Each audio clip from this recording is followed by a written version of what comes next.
അങ്ങനെ episode 88 season 7 big boss പണപ്പെട്ടി task അങ്ങനെ മുന്നിലോട്ടേക്ക് പോയിക്കൊണ്ടിരിക്കുകയാണ്. അപ്പോൾ ഇന്നലെ ബുധനാഴ്ചയായിരുന്നു. ഇന്നലെയാണ് ഏറ്റവും കൂടുതൽ പൈസ ബിഗ് ബോസ് ഇവർക്ക് കൊടുത്തത്. അതായത് 3.5 ലക്ഷം രൂപ. അത് കൃത്യമായിട്ട് നമ്മുടെ നൂറയുടെ കയ്യിൽ എത്തുകയും ചെയ്തു. അതായത് ആദില നൂറ അക്ബർ കളിച്ചിട്ടും ആദില നൂറ ടീമായി കളിച്ചില്ല. അവർ സെപ്പറേറ്റ് ആയിട്ട് കളിച്ചു. അവർക്ക് ടീമായി അവിടെ കളിക്കായിരുന്നു. പക്ഷെ അവർ സത്യത്തിന്റെ ഭാഗത്തിലൂടെ മുന്നിലോട്ടേക്ക് പോകാനാണ് താല്പര്യപ്പെട്ടത്. അതായത് നൂറ ആ ടാസ്കിൽ വിജയിക്കുകയാണ് ചെയ്തത്. ഇതൊക്കെ നമ്മുടെ വിന്നറുടെ പൈസ എന്നാ പോകുന്നത്. വിന്നർ ആവാൻ ഏറ്റവും കൂടുതൽ സാധ്യത ഞാൻ ഇന്ന് കാണുന്നതെന്ന് വെച്ച് കഴിഞ്ഞാൽ അനിമോളോ അനീഷോ ആണ്. അത് മിക്കവാറും അനിമോള് തൂക്കാനാണ് സാധ്യത. കാരണം അമ്മാതിരി രീതിയിലല്ലേ നമ്മുടെ PR പവർ പുറത്ത് നടന്നുകൊണ്ടിരിക്കുന്നത്. അപ്പോൾ ഇതെല്ലാം അനിമോളുടെ കയ്യിൽ നിന്ന് ഇങ്ങനെ പൈസ ഒലിച്ചൊലിച്ച് പോവുക. അതിൽ 3.5 ലക്ഷം രൂപ നമ്മുടെ നൂറയും ഇപ്പോൾ അടിച്ചെടുത്തു. ടിക്കറ്റ് ഫിനാലെ നൂറ ജയിച്ചു. അപ്പോൾ 88ാമത്തെ ദിവസമായത്തേക്കും അനിമോൾ പുതിയൊരു സ്ട്രാറ്റജി എടുത്തിരിക്കുക. സാധാരണ ആൾക്കാരെന്ന് പറഞ്ഞു കഴിഞ്ഞാൽ 15ാമത്തെ 20ാമത്തെ ഒക്കെ ദിവസമാണ് ഈ സ്ട്രാറ്റജി കൊണ്ടുവരിക. നമ്മുടെ രജിത് സാറൊക്കെ പണ്ട് പയറ്റി വിജയിച്ച ഒരു സ്ട്രാറ്റജിയാണ്. അതായത് ആ സ്ട്രാറ്റജി എന്താണെന്ന് വെച്ച് കഴിഞ്ഞാൽ ഒറ്റപ്പെടൽ സ്ട്രാറ്റജി. ഈ 88ാമത്തെ ദിവസം എങ്ങനെയാണ് ഈ സ്ട്രാറ്റജി അവിടെ കൊണ്ടുവന്ന് ഇടാൻ പറ്റുന്ന അനിമോളെ? പക്ഷെ ബുദ്ധിമാനായിരിക്കുന്ന അനീഷ് എന്ന് പറഞ്ഞു കഴിഞ്ഞാൽ അനിമോളുടെ കൂടെ തന്നെ നിൽക്കുന്നുണ്ട്. കാരണം അനീഷിന് മനസ്സിലായിട്ടുണ്ട് അനിമോളെ ചുറ്റിപ്പറ്റി നിന്ന് ഇവർ രണ്ടാളുമാണ് ലാസ്റ്റ് എത്തുക എന്നുള്ള കാര്യം. ആദിലയും നൂറയൊക്കെ ഇത്രയും കാലം അനിമോളുടെ കൂടെ നടന്ന് കഴിഞ്ഞ ആഴ്ച അവർ അനിമോളിന് സപ്പോർട്ട് കൊടുത്ത് അവരുടെ ഭാഗത്താണ് ശരിയെന്ന് തോന്നിപ്പിക്കുകയും ചെയ്തിട്ടുണ്ടായിരുന്നു കേട്ടോ. നെവിനൊക്കെ ആ രീതിയിലുള്ള ഹേറ്റ്രിഡാണ് പുറത്ത് ക്രിയേറ്റ് ചെയ്യാൻ പറ്റിയത്. അക്ബറിനെയൊക്കെ കുത്തിത്തിരി പാശാൻ കാണാൻ പറ്റാത്തൊരു രീതിയിലോട്ടേക്ക് എത്തിച്ചിട്ടായിരുന്നു. പക്ഷെ ഇപ്പം വീണ്ടും അവർക്ക് പോസിറ്റീവ് ഇങ്ങോട്ടേക്ക് തിരിഞ്ഞ് വരുന്നുണ്ട് എന്ന് നമുക്ക് പറയാൻ പറ്റും.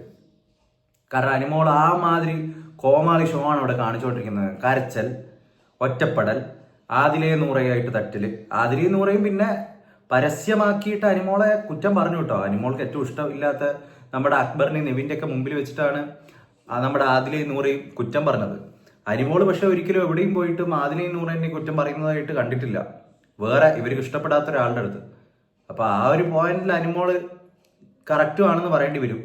എന്തൊക്കെയായാലും വിന്നറിന്റെ കയ്യിൽ നിന്നാണ് പണം മുഴുവൻ പോകുന്നത്. അത് വല്ലാത്തൊരു അടിയാണ് വിന്നറിന്. വിന്നർ ആവാൻ സാധ്യത ഇവർ രണ്ടാളുമാണ്. മൂന്നാമത്തെ ചാൻസ് എനിക്ക് തോന്നുന്നു നൂറയും എത്താൻ ചാൻസ് ഉണ്ട്. നൂറ എന്തായാലും 3rd പ്ലേസ് ആയിരിക്കും. Mark my words. 2nd Aneesh and 1st Animol. ഇത് ആരൊക്കെ ഇഷ്ടപ്പെട്ടാലും ഇഷ്ടപ്പെട്ടില്ലെങ്കിൽ ഇതാണ് സത്യം. ഇങ്ങനെയാണ് ഇത് വരാൻ പോകുന്നത്. ഇത് PR പവറോ എന്ത് പവറോ ഉണ്ടാണെന്ന് അറിയില്ല. പക്ഷെ ഇത് ഇങ്ങനെയാണ് വരാൻ പോകുന്നത് എന്നുള്ള കാര്യം മനസ്സിലാക്കിയ ഇനിയിപ്പം ബാക്കിയുള്ള ആൾക്കാർക്ക് സമാധാനമായിട്ട് അവിടെ നിന്ന് ഇറങ്ങിപ്പോവാം. അക്ബർ ആയിക്കോട്ടെ, നെവിൻ ആയിക്കോട്ടെ, ആതിര ആയിക്കോട്ടെ, ഇത്രയും സാബുമാൻ, ഇത്രയും 4 ആൾക്കാരും കൂടി ഇനി ഔട്ടാവേണ്ടി ഈ വീക്ക് എന്തായാലും ഒരു 2 ആളെ പിടിച്ച് പുറത്തിടും. പിന്നെ ലാസ്റ്റ് ഫിനാലെ വീക്കാണ്. അത് മിക്കവാറും ചെറിയ കാര്യങ്ങളൊക്കെ ആയിട്ട് പോകാനാണ് സാധ്യത. വലിയ സംഭവബഹുലമായിട്ടുള്ള കാര്യങ്ങളൊന്നും ആ വീക്ക് എന്തായാലും നടക്കാൻ പോകുന്നില്ല. അപ്പോൾ ഇനിയിപ്പോൾ 2 ദിവസം കൂടി ബാക്കിയുണ്ട്, വ്യാഴവും വെള്ളിയും. അതിലും കൂടി നമ്മുടെ പെട്ടി ടാസ്ക് അല്ലെങ്കിൽ പെട്ടി ടാസ്ക് ഇല്ലല്ലോ ഇപ്രാവശ്യം. പണ ടാസ്ക് നടന്നു പോകാൻ സാധ്യതയുണ്ട്. 5 ലക്ഷമോ 7 ലക്ഷമോ ഒക്കെ കൊടുക്കാൻ സാധ്യതയുണ്ട്. പക്ഷെ കഠിനമായിട്ടുള്ള പണികളായിരിക്കും കൊടുക്കണം. കാരണം ഇത് വളരെ നന്നായിട്ടുണ്ട് എന്നാണ് എൻ്റെ ഒരു അഭിപ്രായം എന്ന് പറഞ്ഞാൽ. വെറുതെ ഒരു പെട്ടി എടുത്ത് വെച്ച് കുറെ വാഴകൾ അവിടെ കൊണ്ടുപോയി നിർത്തി പണം എടുത്ത് പോകാൻ നമ്മുടെ സീക്രട്ട് ഏജന്റ് സായൊക്കെ കഴിഞ്ഞ പ്രാവശ്യം കാണിച്ചത്. പെട്ടി കണ്ടത്തേക്കും കണ്ണ് മഞ്ഞളിച്ച് ഇറങ്ങി അങ്ങ് പോയി. അത്ര എളുപ്പത്തിൽ കൊടുക്കരുത് ബിഗ് ബോസ്. ഇതുപോലെ തന്നെ കൊടുക്കണം. ഇതിലും 10 ഇരട്ടി പണി കൊടുക്കണം 5 ലക്ഷം രൂപ ഉണ്ടാക്കാൻ. അതിലും 100 ഇരട്ടി പണി കൊടുക്കണം അതിന് മുകളിലുള്ള പൈസ ഉണ്ടാക്കാൻ വേണ്ടിയിട്ട്. അല്ലാണ്ട് എളുപ്പത്തിൽ കുറെ പൈസ എടുത്ത് പോകുന്ന പരിപാടി നിർത്തിയേക്ക്. എല്ലാവർക്കും സാമ്പത്തിക ബുദ്ധിമുട്ടും എല്ലാം ഉണ്ട്. ഇതിലൊക്കെ വരുന്ന ആൾക്കാർക്കും വേറെ വരുന്ന ഷോസ് ഒക്കെ ചെയ്യുന്ന ആൾക്കാർ, അതിപ്പോ കോമഡി സ്കിറ്റ് ആയിക്കോട്ടെ, പാട്ടിന്റെ രംഗത്തിലായിക്കോട്ടെ, കുക്കറി ആയിക്കോട്ടെ, അങ്ങനെയൊക്കെ ഷോ ചെയ്യുന്ന ആൾക്കാർക്കൊക്കെ വലിയ ബുദ്ധിമുട്ടുണ്ട്. പക്ഷെ അവരൊന്നും അവിടെ വന്നിട്ട് പണത്തിന്റെ കാര്യവും എനിക്ക് പണത്തിന്റെ ആവശ്യമുണ്ട്, എനിക്ക് ഇത് എടുക്കണം എന്ന് പറഞ്ഞിട്ടല്ല നിൽക്കുന്നത്. ഇതൊരു റിയാലിറ്റി ഷോ ആയതുകൊണ്ട് ഇത്ര എളുപ്പത്തിൽ കൊടുക്കരുത്. ടാസ്കുകൾ ജയിക്കട്ടെ, അങ്ങനെ അർഹനായവർ ജയിക്കട്ടെ. അല്ലാണ്ട് വെറുതെ കൊണ്ടുപോയി പൈസ കൊടുക്കുന്നത് ഇവർ പൈസ എടുത്ത് പോകുന്നത് നമുക്ക് കാണാൻ താല്പര്യമില്ല. സോ ഇനി ആകെ 12 ദിവസമേ ഉള്ളൂ. നമ്മൾ പറഞ്ഞ പോലെയാണോ കാര്യങ്ങളുടെ പോക്ക് നമുക്ക് എന്തായാലും നോക്കാം. ഈ വീഡിയോ ഇഷ്ടപ്പെട്ടിട്ടുണ്ടെങ്കിൽ ചാനൽ ഒന്ന് സബ്സ്ക്രൈബ് ചെയ്യും. ഇതുപോലുള്ള വീഡിയോസ് എല്ലാം നമ്മൾ ഈ ആഴ്ച മുഴുവനായിട്ട് ചെയ്യുന്നതായിരിക്കും. അപ്പോൾ ഇത് കാണാൻ താല്പര്യം ഉണ്ടെങ്കിൽ please to subscribe, share, like. ഇഷ്ടപ്പെട്ടിട്ടില്ലെങ്കിലും കമന്റ് ചെയ്യൂ, എന്താണെന്ന് വെച്ചാൽ പറയൂ.